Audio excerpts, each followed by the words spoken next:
Hello everybody. आज हम बात करेंगे electric field due to dipole के तीसरे केस एट एनी पॉइंट के बारे में। ओके, ये इस डायपोल के इलेक्ट्रिक फील्ड का लास्ट केस है and most VVI all these cases are very very important for the academic and the other different competitive exams also. Okay, now electric field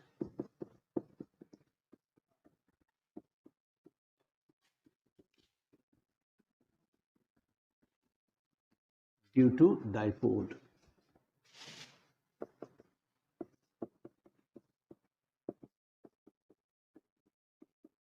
at any point.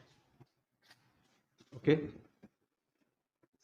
diagram, this is dipole,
now AB is a dipole, O is the dipole center.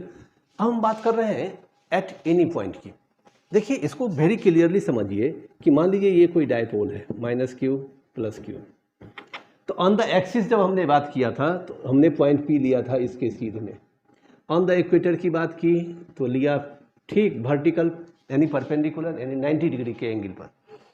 अब तीसरे case में जब हम बात करेंगे eight any point की, तो point P ना तो एक्सिस पर होगा, ना ही इक्वेटोरियल एक्सिस पर होगा, ना ही एक्सिस पर हॉरिजॉन्टल पर होगा, ना वर्टिकल पर होगा, दोनों के बीच में कहीं होगा, कहीं भी होगा between the axis and vertical.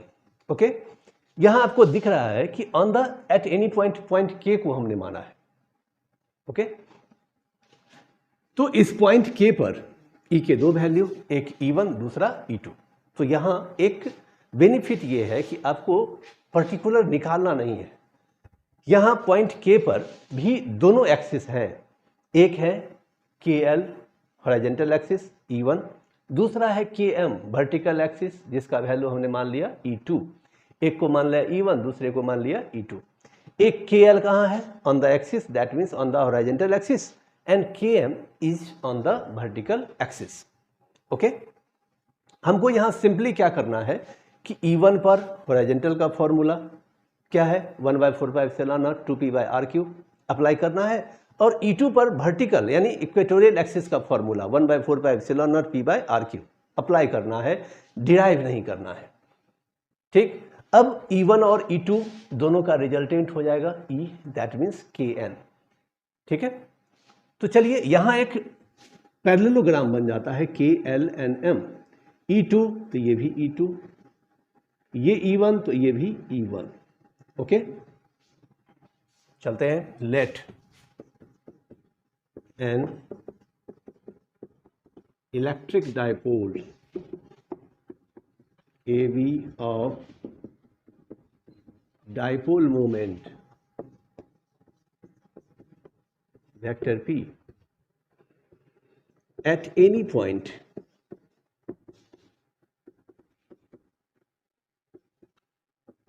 K electric field due to dipole is to be calculated, okay, at point K, E1 equal to 1 by 4 pi epsilon naught P by 2P by RQ। देखिए E1 पर हम formula लगाएंगे axis का, क्यों?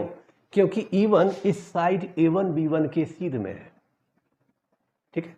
यहां A1 B1 और A2 B2 क्या है? आपके मन में ये सवाल उठ सकता है कि what is A1 B1 A2 B2? It is the two axis, A1 B1 is the horizontal axis, A2 B2 is the vertical axis, because A2 B2 subtends a 90 degree angle on the A1 B1। A2 B2 यहां देख रहे हैं 90 degree का angle बनाता है, तो A2 B2 vertical axis हो गया, A1 B1 हॉरिजॉन्टल एक्सिस हो गया, ओके। इसी हॉरिजॉन्टल एक्सिस पर पॉइंट K है, तो E1 कहां है? ऑन द हॉरिजॉन्टल, इसलिए इसमें फॉर्मूला लगेगा किसका? ऑन द हॉरिजॉन्टल का। इसमें cos theta as a component, आप जानते होंगे वेक्टर पढ़े हैं तो, कि cos थीटा हॉरिजॉन्टल कंपोनेंट होता है, sin थीटा वर्टिकल कंपोनेंट होता है। दैट मीन्स कि अगर कोई क्वांटिटी किसी हॉरिजॉन्टल एक्सिस पर है तो उसमें cos थीटा ऐड किया जाता है एज ए हॉरिजॉन्टल कंपोनेंट। ये पहचान भी है, जिस किसी भी क्वांटिटी के साथ cos थीटा लग जाए समझ जाएंगे कि वो कौन सा कंपोनेंट है? Horizontal component. अगर साइन थीटा लग गया तो that is the vertical component. तो चूंकि ये हॉरिजॉन्टल कंपोनेंट है, इसीलिए 1/4 pi epsilon naught 2p cos theta by RQ, ये किसके बराबर है? KL, okay. ऑल्सो E2 यहां पहले से यूज किया, प्रूफ किया हुआ फॉर्मूला हम यूज कर रहे हैं, 1/4 pi epsilon naught P sin theta by RQ equal to KM equal to LN। E1 1/4 pi epsilon naught horizontal axis पर है, इसलिए फॉर्मूला लगा 1/4 pi epsilon naught 2p by RQ cos theta component बराबर KL। ये E2 vertical axis पर है, E2 equal to 1/4 pi epsilon naught P sin theta by RQ equal to KM equal to LN, KM equal to LN, okay. Now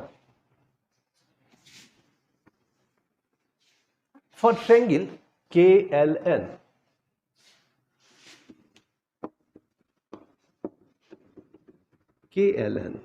KN equal to root under KL square plus LN square, KN equal to KL square plus LN square।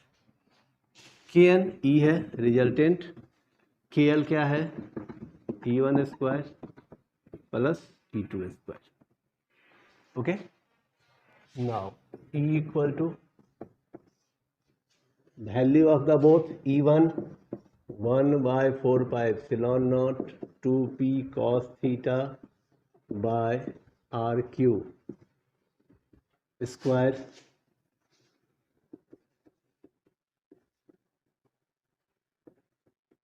P sin theta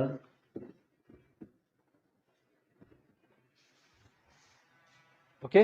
E1 का value 1/4 pi epsilon naught 2p cos theta by RQ का whole square, E2 का value 1/4 pi epsilon naught P sin theta by RQ का whole square, दोनों value रख दिया। Now constant common क्या आएगा?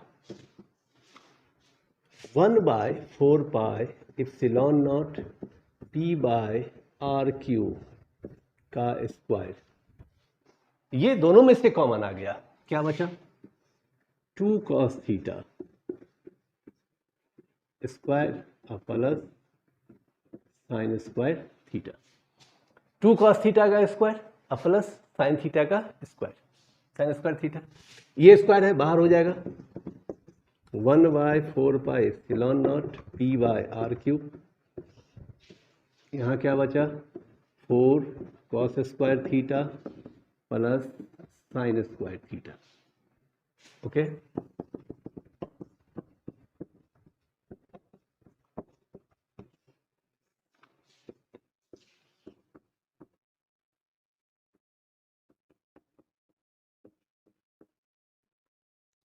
4 cos square theta plus sine square theta को convert कर दीजिए 1 minus cos square theta, 4 cos square theta minus cos square theta,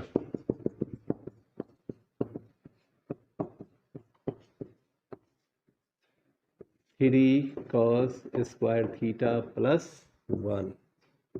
This is the magnitude of electric field at any point due to dipole. ये magnitude निकल गया. Now direction क्या है? Alpha. Alpha is the direction of vector E. Now direction of E for triangle KLN.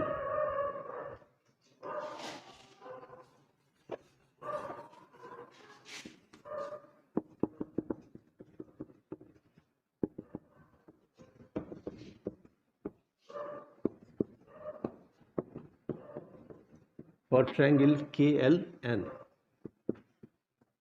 tan alpha P by B ln by KL E2 by E1 alpha. E2 by E1, E2 का value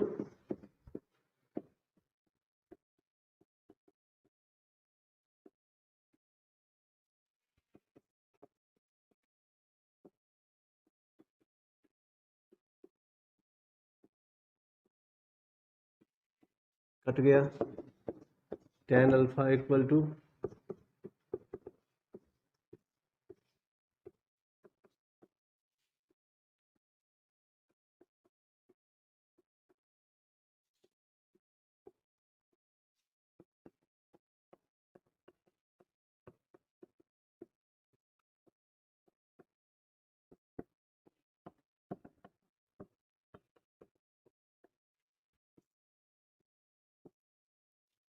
okay. तो इसमें magnitude का formula अलग होता है, direction का formula अलग निकलता है. This is the direction of resultant electric field E. Now particular case, special cases.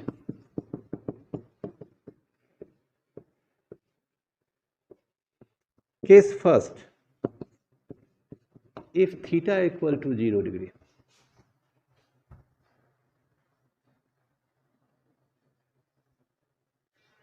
theta equal to 0 degree, that means when point K lies on the axis of dipole. Okay, theta का value 0 होने का मतलब है, diagram में आप देखिएगा तो point K ये है डाइपोल, तो पॉइंट K यहाँ है और ये थीटा है. This theta is 0, that means K becomes two point B, ये A और ये B, minus Q plus Q. तो थीटा का वैल्यू 0 होने का क्या मतलब है कि थीटा 0 जब भी होगा तो ये पॉइंट K कहाँ आ जाएगा? पॉइंट B पर आ जाएगा. Okay, in that case E equal to 1 by 4 by epsilon naught P by R cube 3 cos square 0 degree plus 1 cos 0 1